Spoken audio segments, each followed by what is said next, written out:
It is another fight week. Although that is about as excited as I'm going to get about this card because it is not good. I'm looking at the 13 fights here and I'm like, okay, what am I looking forward to here? I am looking forward to Terrance McKinney versus Nazim Sadykhov, and I'm looking forward to Tyson Azat Maksum, and that is about it. Like, there are other fighters on this card that I'm, interested in. Obviously, Jack Della Mandaleta. Obviously, Jung Park, one of my favorite middleweights right now. I do have a little bit of interest in Chelsea Chandler. Victoria Dudakova is brand new, and like maybe there's something there. I don't really think so. Lingo versus Costa, like that's an exciting fight. Evan Elder is kind of cool, but they're not super interesting to break down fights or super impactful fights. It is one of the worst cards you're going to see from the UFC these days. And as a result, this video would be this podcast would be really short if I just broke the fights down. So let's talk about the news going around in the MMA world. And I got 4 topics specifically to talk about. If you want just the fight breakdown, there will be a time code in the description of the video on YouTube or on your podcast catcher that you can go to. And particularly, there is one topic that is going to be a little bit controversial. Some of the stuff, not so much. Like, for example, we're going to open up with Kevin Lee's retiring. It's a shame how Kevin Lee's career ended.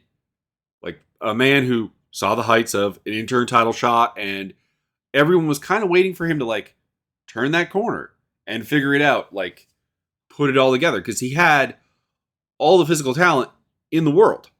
All the physical talent you could ask for. And, he was a game fighter. But his game never developed any depth in any regard. His wrestling was very surface level. His striking was very surface level. And as a result, if you could take him into deeper waters to test his depth, it would usually fail. That doesn't mean that he didn't have good wins. I mean, he had one against Gregor Gillespie, which is still very, very impressive. But every time he took that step up, not every time, but most of the time when he took that step up in competition, it just kind of fell apart. The wheels fell off his game. And the fact that he probably was a scooch too big for 155, but too small for 170, meant that he did not have a divisional home really at any point in the UFC. So it's a shame to see him go. But at the same time, it's like, okay, you had that horrible performance against Rinat Fakhretdinov in your return. You had a horrible performance against Diego Sanchez. It is good to see him recognize the writing on the wall and move on to hopefully greener pastures in his life. Just like hopefully greener pastures, because we've been through this before. UFC fighter pay, MMA fighter pay in general, not good enough if you're not putting things together and becoming a better fighter. If you're not on an upward trajectory, it is time to get out of the game. And he's done that. Ronda Rousey might be coming back. Maybe. As a featherweight. And of course, this leads to the speculation of, okay, well, what's Ronda gonna do as a UFC featherweight? And here's the thing.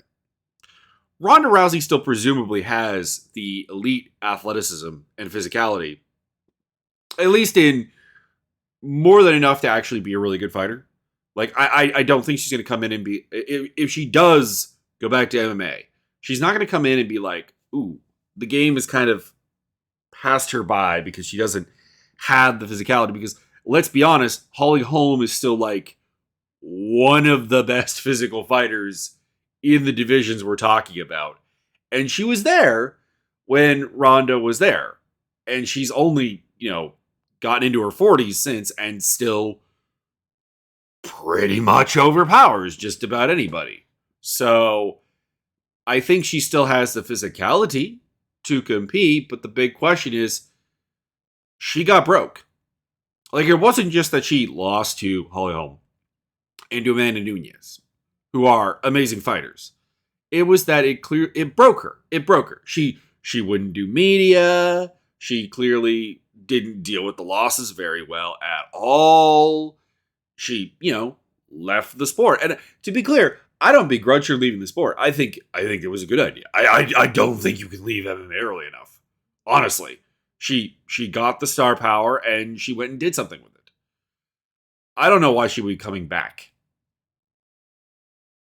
And that, that makes me wonder, like, where is her head at as far as everything related to mixed martial arts? Like, is she going to be a broken shell?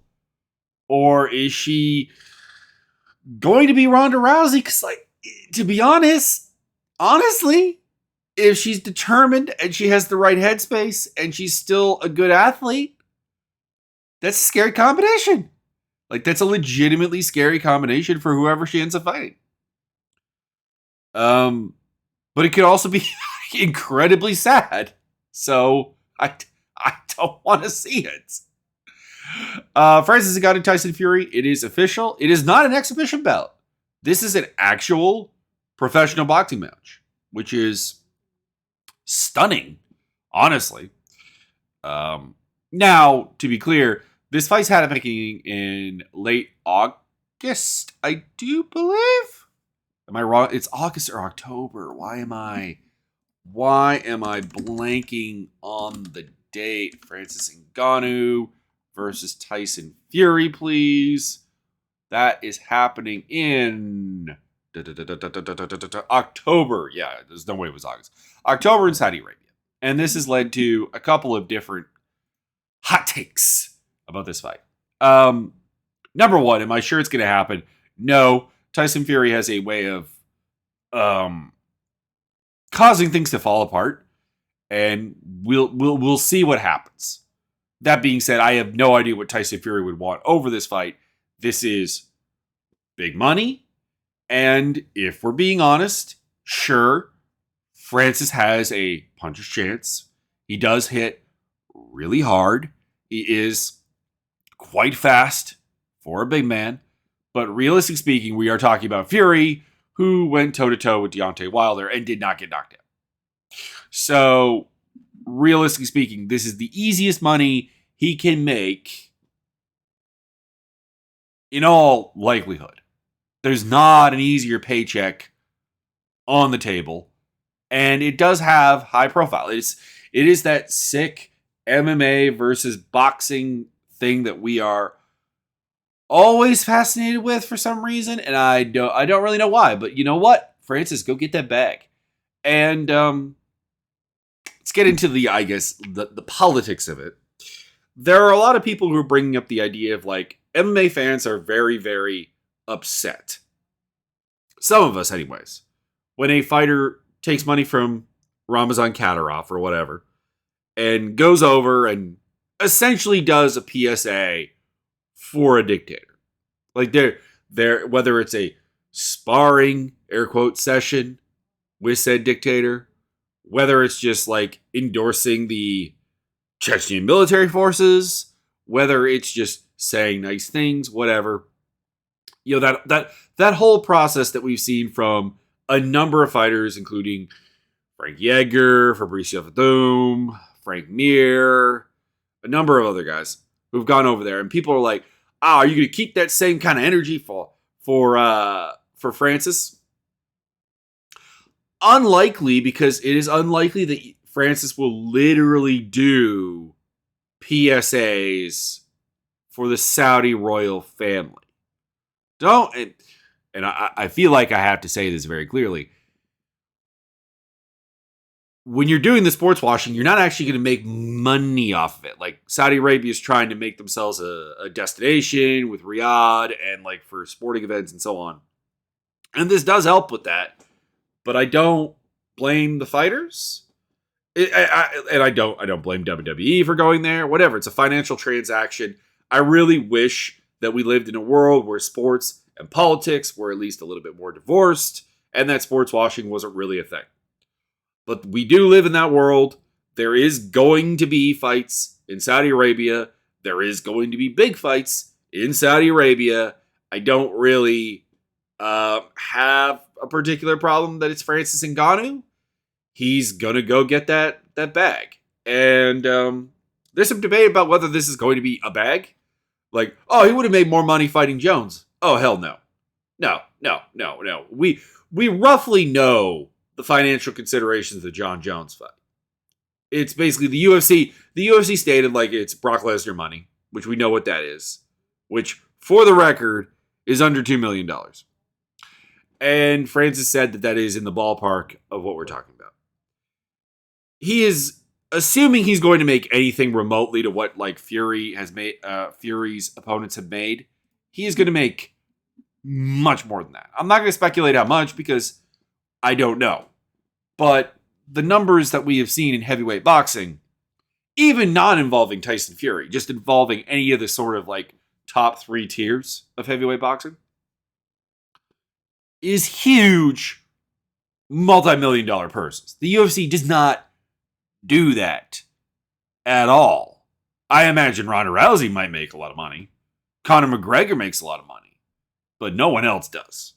So I don't know how much the UFC can make it obvious that like their entire payroll for fighters for the year of 2022 was like $130 million.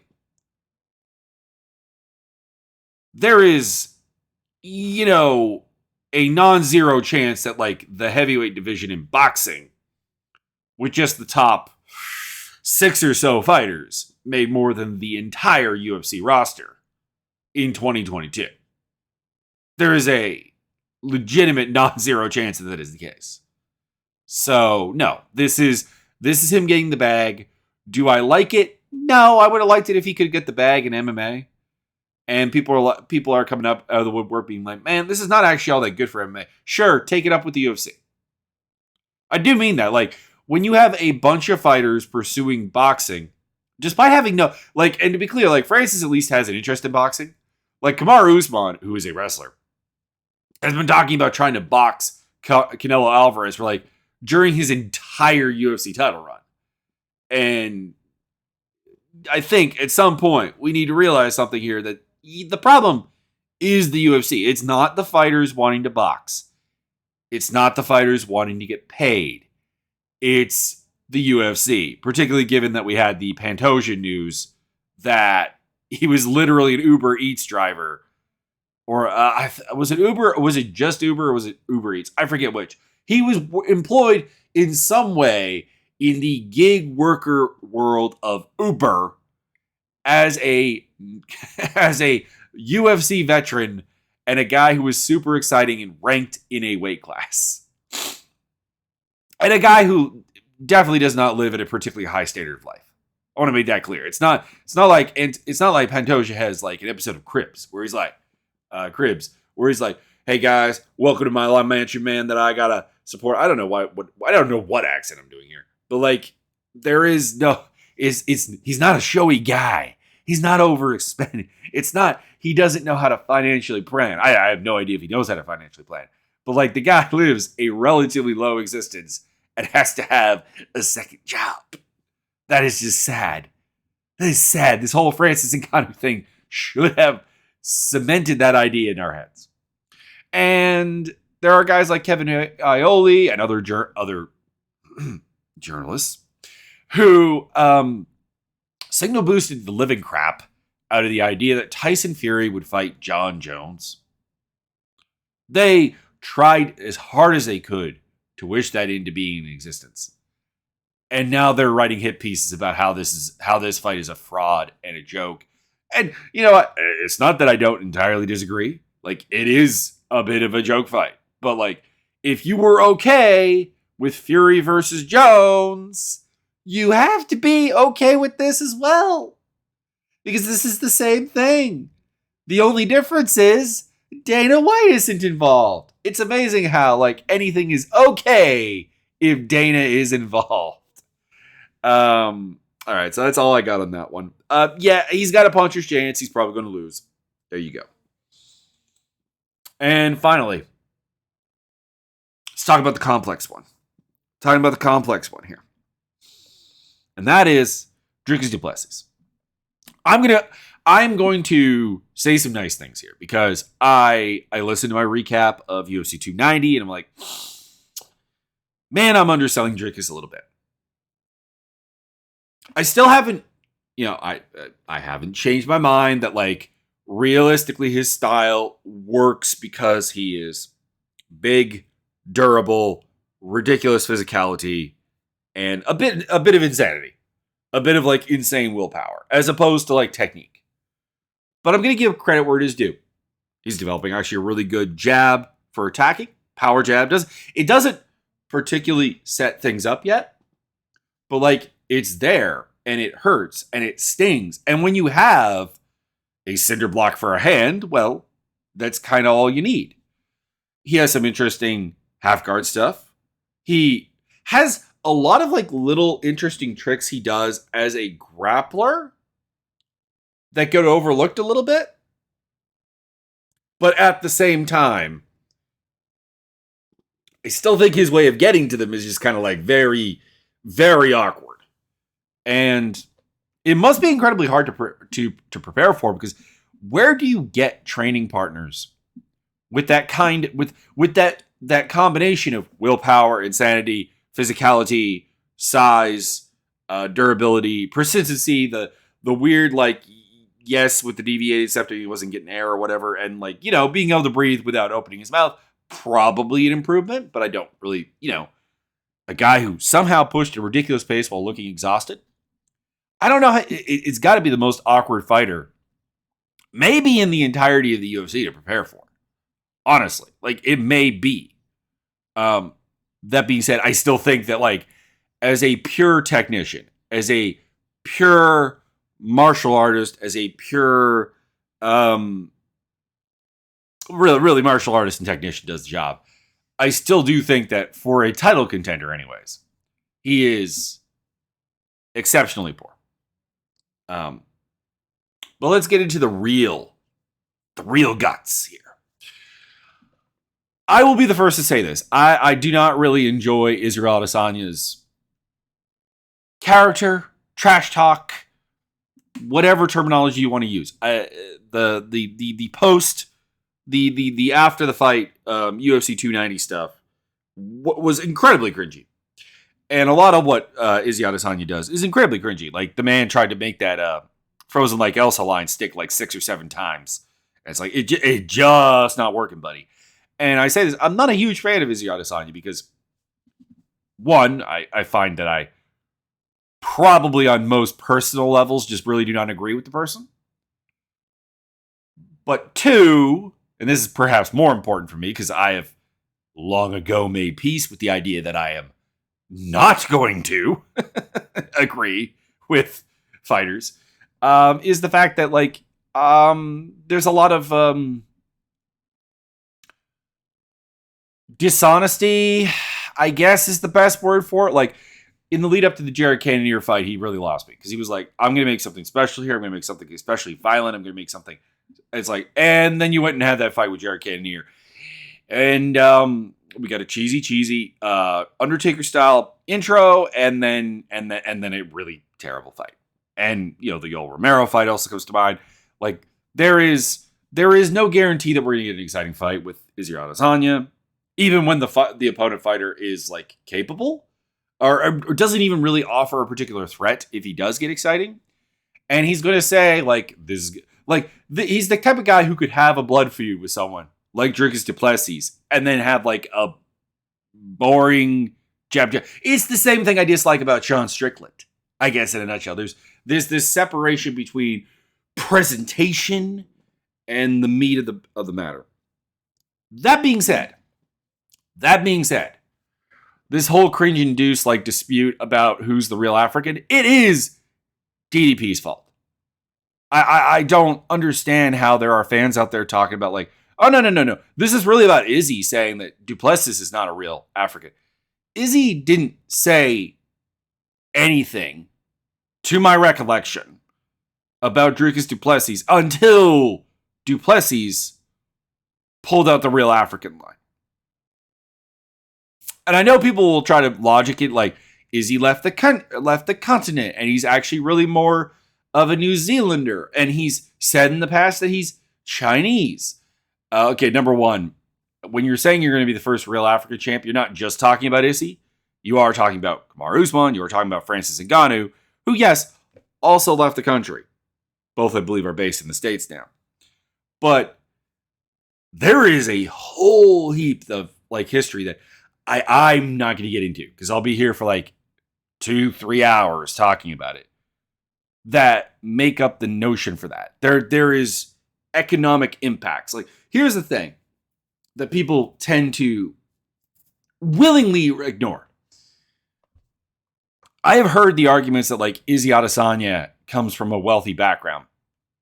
There is no such thing as an actually particularly wealthy background in Nigeria, except for like a very, very small, select group.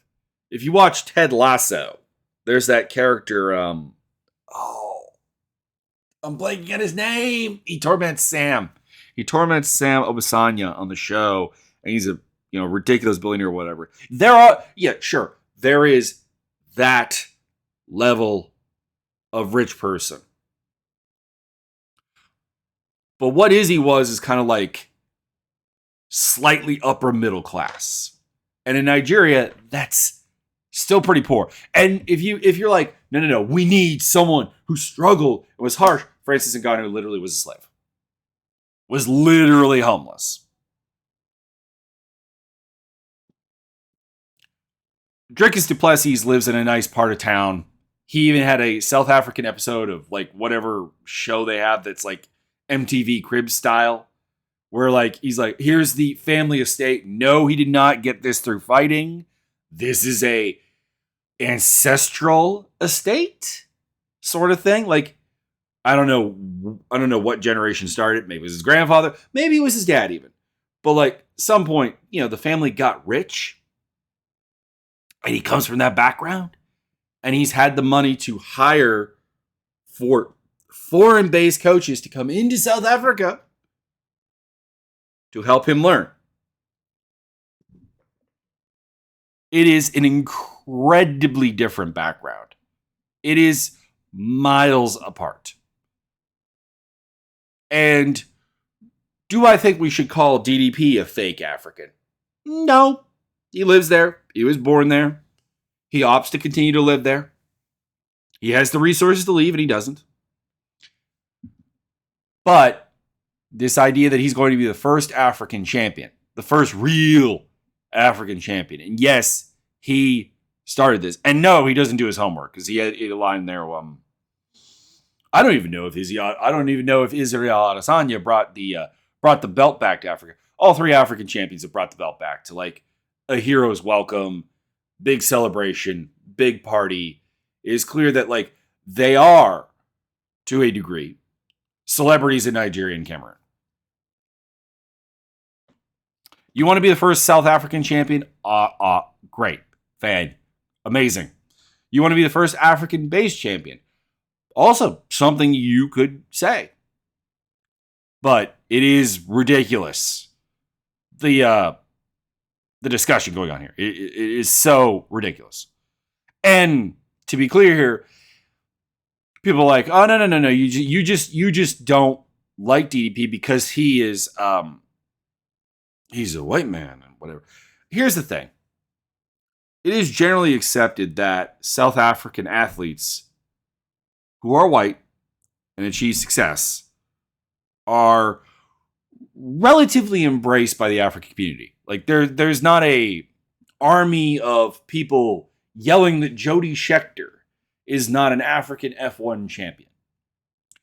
His sons are even still considered South African drivers, even though to my knowledge, I don't think either have ever lived there because they were born after he had left the country and the continent to pursue his career. They were born in Monaco, Monte Carlo, And as far as I know, they I'm sure they've been to South Africa, but they've never actually, lived there.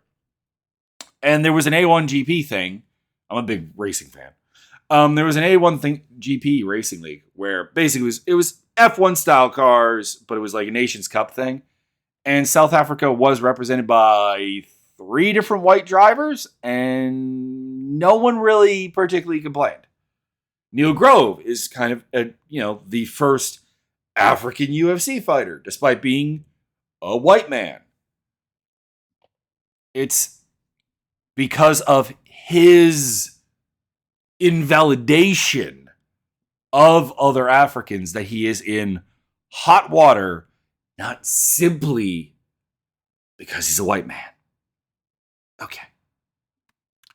Let's move on to the fights. Holly Holm, Bueno Silva. This fight is a little bit like the Alexander Volkanovski, Yair Rodriguez one, on like a way, way smaller level. You have Holm, who is still in her early 40s, still a physical freak.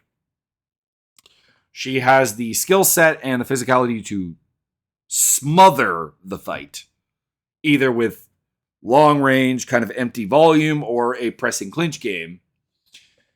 And Bueno Silva functions in a very dynamic thing. Like she kind of has to win chaotic exchanges as a striker or find opportunities as a grappler through the chaos to win fights. That is her MO. There's not a lot of structure there. There's not a lot of round winning options to her game. She is the Yair Rodriguez in this scenario. And I'm picking Holly Holm to win a decision. Holm is a minus 175 to minus 184 favorite. You could still probably bet on that line. And if you feel like Bueno Silva is going to win, she is plus 140 to plus 150. So I guess the one thing I will say about this card is there are some live betting lines. Albert Duraev versus Jung Young Park. Had a little bit of a sniffle there. I have been singularly unimpressed with Duraev. He came in as this kind of like hyped, somewhat athletic wrestler who could strike. And I'm not impressed with any element of his game. I don't think he's a particularly good wrestler. I don't think he's a particularly good athlete. And I think he's a terrible striker. He has horrendous reactions on the feet. He does seem to be fairly durable. Like the fact that he's not just getting instantly knocked out by some of this stuff is, I guess, impressive. So it's like you've got the beard to do things. And I really like Jung Young Park. I'm a big fan of the Iron Turtle. I like the well-roundedness of his game. He's a good wrestler. He's got good counter-striking. He's got good boxing. I think actually technically JDM has moved on to the co-main event, so we'll talk about JDM after this. My notes are in the wrong order. It's when JDM was still on the undercard. But Park is kind of limited by the fact that he's just not a particularly great athlete. Like there's not a particularly large amount of speed or power to his game or explosiveness. And that does mean that, like, as much as I would love to talk about Jung Young Park going for a title, it's not going to happen. He's kind of like the opposite of like DDP, where it's like, the guy is the technician I love, and I'm going to cheer for probably in just about any fight he's in, but he is kind of hard capped because this is a physical sport. I am picking him here though, because like Duraev is, like I said, not an amazing wrestler. Park is hard to take down. He is not an amazing striker, and he has terrible reactions on the feet. So if he gets stuck striking with Park, he's probably going to lose. That's why I got Park by decision. Park is the minus 155 to minus 166 favorite. You could still bet on that line. And Duraev plus 110 to plus 125. You could bet on that line too. Where are my notes on there it is. Jack Della Maddalena versus Basil Hafez. Or Hafez? Copy and paste everything I said about the Josiah Harrell fight. Only, in this case, I actually think Basil is not that good. He's more like appropriately sized. Like he is actually a 5'11" welterweight. He's got that going for him. But realistically speaking, he's durable. He's got a little bit of pop in his hands. He's got a little bit of a grappling game, a little bit of a takedown game, but nothing feels terribly deep. Nothing feels terribly athletic, explosive, fast, etc. And Jack Della Maddalena should take him to school, work the body, destroy him with power shots, and TKO him for a stoppage. I'm actually surprised he's only a minus 159 to minus 720 favorite.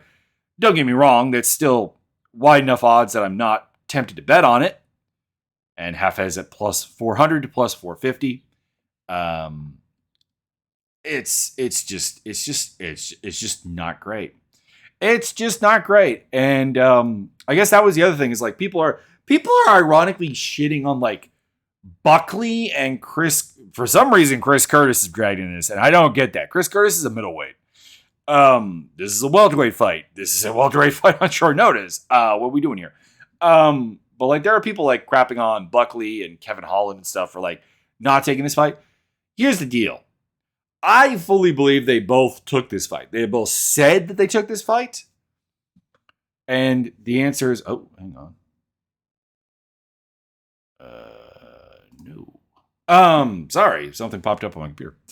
And at the end of the day, the UFC wasn't willing to pay a little bit extra for them to take the fight. That's all there is to it. Again, UFC cheapness. Blame it. Blame it. Point the finger at the source of the problem, please. Anyways. Norbert Dumont, Chelsea Chandler. This fight kind of just comes down to physicality. Like, Chandler is well, we talked about Ronda Rousey earlier. Like, she's kind of got, like, the proto-Rousey game. Like, she likes to clinch with people. She likes to throw them to the ground. She likes to impose her will through top control, through physical dominance, through ground and pound. She does have a little bit of a submission game. She has a little bit of a striking game. I compare her to kind of like a female version of like Gil Melendez sort of thing, which makes sense. She comes from a similar coaching lineage where, like, you know, it's not that she's like a super amazing takedown artist or anything, but she's a persistent one, and she's a strong one, and she's a physical one. And it's not like she's an amazing grappler, but she's a physical one, and she can get the job done. And Norma Dumont has always been harder to take out than this is going to make it sound. Like, she's a better fighter than this description is going to make her sound. But she is a low pace, not especially powerful, not especially deep striker who has had some randomly good but randomly bad performances.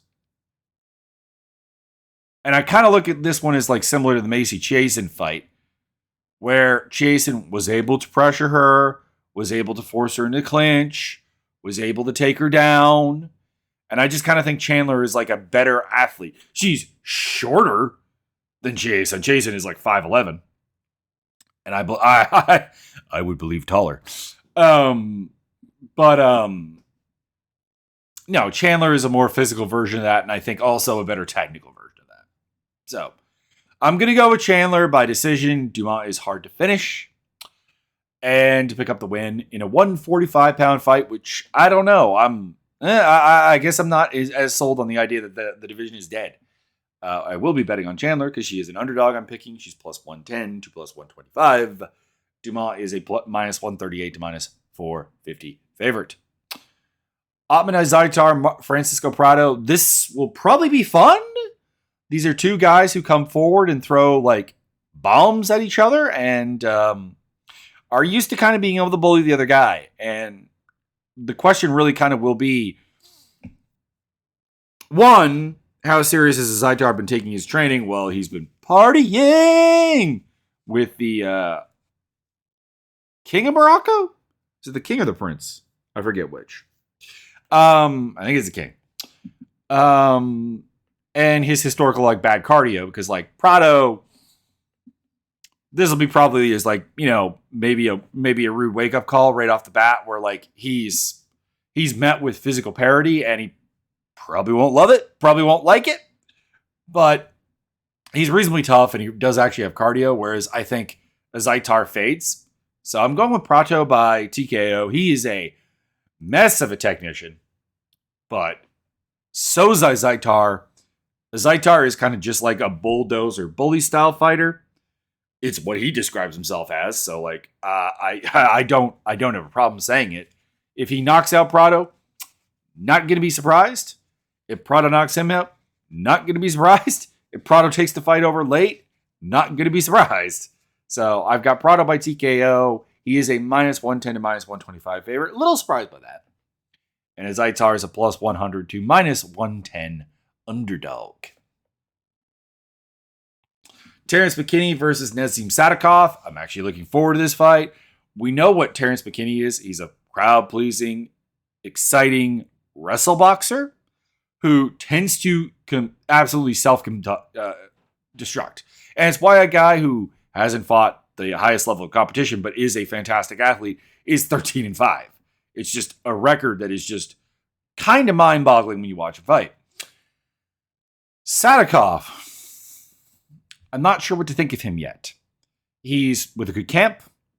He's getting his praises sung by people who know what they're talking about, i.e. the Sarah Longo guys. Or Longo Weidman, I guess is the name of it now. And there does seem to be like a little bit of everything for him. There's the counter-striking. There's wrestling. There's grappling. There's top control. There's an ability to scramble. He's like, here's the checklist. Check, check, check, check, check. He does seem to be a reasonably solid athlete. So the question is, he's going to have to deal with amazing crap off the bat from Terrance McKinney. He's going to have to deal with a storm. He's going to have to weather it. And then does he take over or has he been finished by the storm? Like, that's the question.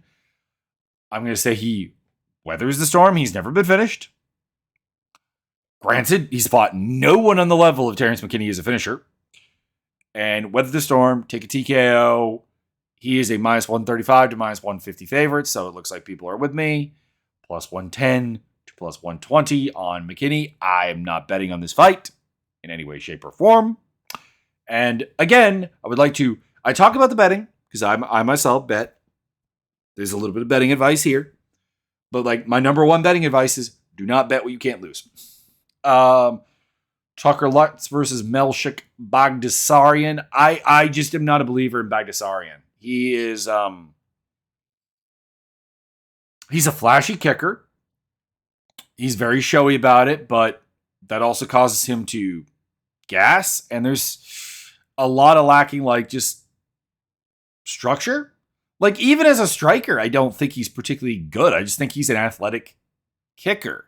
I think he is it's the type of fighting style that is going to lead to like really cool finishes or whatever and be dangerous. He is dangerous. But I think there's just a lot of ways for Tucker Lutz, who's a pretty good wrestle boxer, to just kind of close him down and put the pressure on him. Wrestle him, go forward, pressure him with boxing. Lutz is tough. Lutz is fairly tough. He's got an interesting, like, janky rhythm to him, so, like, he's hard to predict. And I think he wins the decision here. He's not much of a finisher in the way that you need to be to get it done against Bagdasaryan, but, like, I'm probably just never going to pick Bagdasaryan in a fight until, like, I see, like, changes. And I'm going to be wrong sometimes because, like, he is, like I said, a fantastic athlete and everything. But I've got Lutz. Bagdasaryan's a -159 to -175 favorite. I'm not surprised. Lutz +128 to +140. Probably going to bet on that one. Stella Nunez versus Victoria Dudakova. Dudakova is a new fighter to the UFC. She is a pretty good takedown artist, pretty good top grappler. Seems to be fairly strong, fairly athletic, very uncomfortable as a striker. Nunez is comfortable as a striker, has a little bit of pop in her hands, has pretty okay striking. Just kind of everything. She grappled a little bit, but like her run in the UFC has been also quite poor. That being said, Dudakova is a notably lower level fighter than anything she has fought in the UFC because she She fought Jasmine Howargui last time out. She fought Sam Hughes. She fought Ariane Carnelossi. Sam Hughes is a good fighter. Howargui is a good fighter. And like Carnelossi is a deeply flawed fighter and a physical, but an absolute physical force. And it's the Carnelossi fight that I think this more closely represents than anything else. I think Dudikova will take her down. I think she'll get her down. I think she'll be on top. I think she'll maybe even come close to a couple of submissions. Probably take her to submit her here. She is a overly favorited fighter at minus 250 or 200 to 230 though. Nunes plus 163 to plus 176.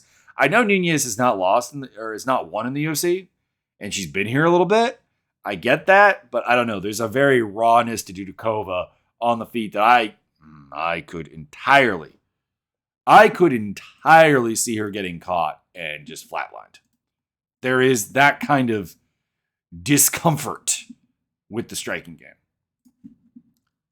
Okay. So let us move it on.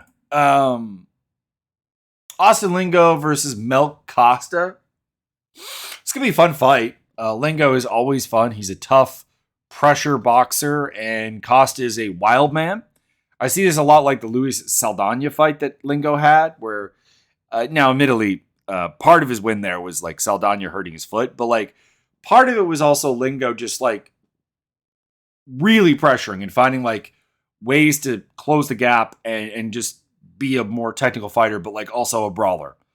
And that's why I'm picking him here. Like, I kind of want Costa to win because Lingo is what he is. He's the finished product. He's not likely to have like a next act in his career, a metamorphosis to his career. And Costa might. Costa's still fairly young, 26 years old. Lingo's only 29, but like it does feel like he's been fighting long enough that he's a finished product. But like Costa's 26. He's got kind of like that shoot a box style that I love, the power striking, the power kind of Muay Thai game with some lovely front kick setups. He is actually quite nice with the front kick. But I do just see him being vulnerable to a guy who's just going to pressure him and be able to take his best shots. And Lingo, that durability, that pressure, I think it breaks him down over time and he takes over late. Probably loses the first round, probably loses, maybe the first minute of the second round and then just takes over. Costa's a minus 200 to minus 230 favorite. I was going to say don't bet on this fight, but then Lingo's got underdog odds.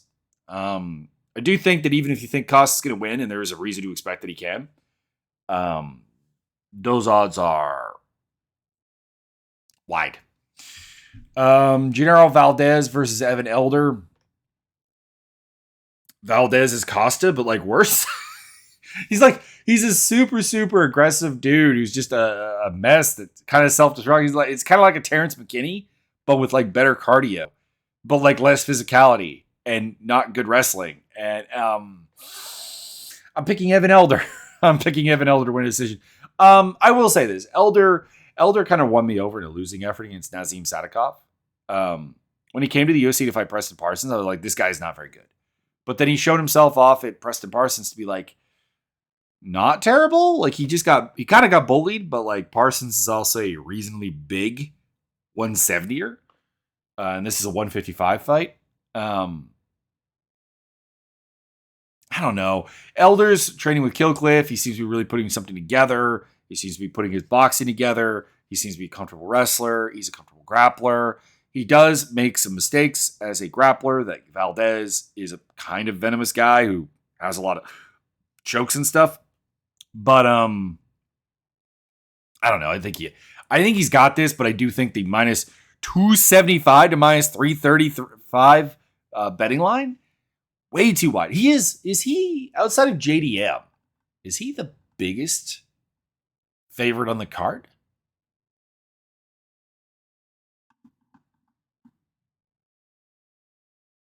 No. Second biggest favorite on the card outside of JDM. If you can't overwhelm Natan Levy, who is an awkward as heck guy, I don't think you overwhelm Evan Elder. There you go. Elder by decision. Valdez is plus 225 to plus 250. I'm not gonna lie, I'm a little tempted to put a little bit on Valdez because that is too wide. Tyson Nam versus Azat Maksum. This is the big hype fight. Maksum 16-0 coming in. He is hype. He's got good power. He's a fight finisher. He's got good subs. Seems really well put together. Seems like he's a pretty good athlete as well. I do think he fights sometimes. Like if given the choice, I think he fights at a bit of a too slow of a pace for flyweight. It's kind of a Zhalga Zhumagulov-esque issue where it's like you would just be better if you turned it up a little bit. And I hope that he can do that. But like the thing here is like he's fighting Tyson Nam, who's a big puncher, 39-year-old guy, has a hard time making the weight. Like he's cutting from relatively high amount for 125. I think even in California, he's not allowed to even try. Not because he's failed to make weight, but because of just how far he's cutting. And he also wants to fight at a slow pace. Like he wants to fight at a slower pace than Maksum does. So like I don't see him out-voluming Maksum. He's got good one-hitter quitters. He's got good knockout power.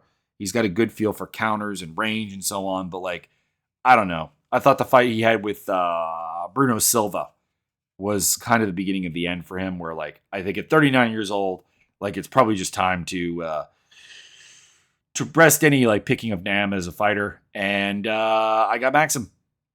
I got him by decision because I guess Nam is still reasonably hard to finish without hurting really badly. But we'll see. Maksum is a minus 400 to minus 450 favorite. Nam plus 300 to plus 325. That is a stay away, do not bet. And then these last two fights are just absolutely terrible. Carl Deaton III versus Alex Munoz. I wasn't high on Munoz when he signed as a 6-0 prospect 3 years ago. He fought twice, losing both. I don't know. He's kind of a dull top position grappler. That's about it. Really. Deaton is bad. He's durable. He's got a couple of KOs. He's got a good guillotine, actually. But yeah, if Munoz can avoid the guillotine, should be able to take him down, should be able to control him on the ground, should be able to pick up a win. He's a minus 600 or minus 160 to minus 175 favorite. Deaton is plus 130 to plus 145. I honestly don't know why Deaton got signed. I don't get it. He's also kind of he's also incredibly undersized for lightweight. Ashley Evans Smith is back after 2.5 years away in a 1-4 run against Eileen Perez, the booty girl, the twerking girl. There you go. I don't know. Ashley Evans Smith has theoretically better skills than Perez. But they've like never come together. She had like a really good wrestling pedigree that she doesn't really seem to know what she wants to be. She kind of tries to be a boxer, and she's not very good at it. Perez is not very good, but like at least she knows what she is. She's got that comfort in her own skin. She's got that aggression. She hits hard. She likes to bully people. She likes to hit them hard and make them go away. I flipped a coin on this one, honestly, because it's like I fundamentally do not trust Perez's game. I fundamentally do not trust the inactivity and the problems that Ashley Evans Smith has had. It came out Perez by decision. She is a minus 200 to minus 230 favorite. I have no idea why. I had no problem with her being the favorite, to be honest. But I don't know. That's wide. Like she's got similar betting lines to, I don't know, Dudakova. She's a bigger favorite than like Dumont or Chandler. And I think if you feel strongly about that fight, like one way or the other, she's a bigger favorite than Jung Park, Holly Holm. Yeah, I don't know. Smith is plus 163 to plus 185, but like again, do not bet on this fight. The card is not good. Does that mean that it'll be bad? Maybe, maybe not. We'll find out. And until next time, to be honest, if this card is bad, don't expect a recap. If it's good, expect a recap. But if it's bad, don't expect a recap. I don't know. It's a fight card I'm legitimately tempted to just not watch live. And that seldom happens because like you can go back in time and listen to me talk about cards that are bad. I am very seldom at that level. Like I am the fights I am most looking forward to here are a hyped prospect who I'm not entirely sold on in Maksum, and a fight that's going to be absolutely amazing for 2 minutes and then might become kind of crappy between Sadykhov and McKinney. And I guess I'm looking forward to Prado and Azaitar for like the same reasons. And it's kind of like it. It's not high praise. Check out the links down below to my gaming stuff, my Discord, social medias, etc. Other places you consume this podcast, and I will be talking to you at the very least for predictions for the next card, which it's good. Oh, is it a pay-per-view? Is it a pay-per-view? Oh, it is a pay-per-view. No, it's a fight night. What's the fight night? Cyber Aspinall. Oh. Why are you doing this to me? Oh, God. Is there a fight I'm really looking forward to on that? Oh, no. Molly McCann and Julia Stolyarenko on the co-main event. Oh, no. All right. Lerone Murphy, Josh Kulabau. Okay, that's good. Andre Feely versus Nathaniel Wood. That's good. I like those.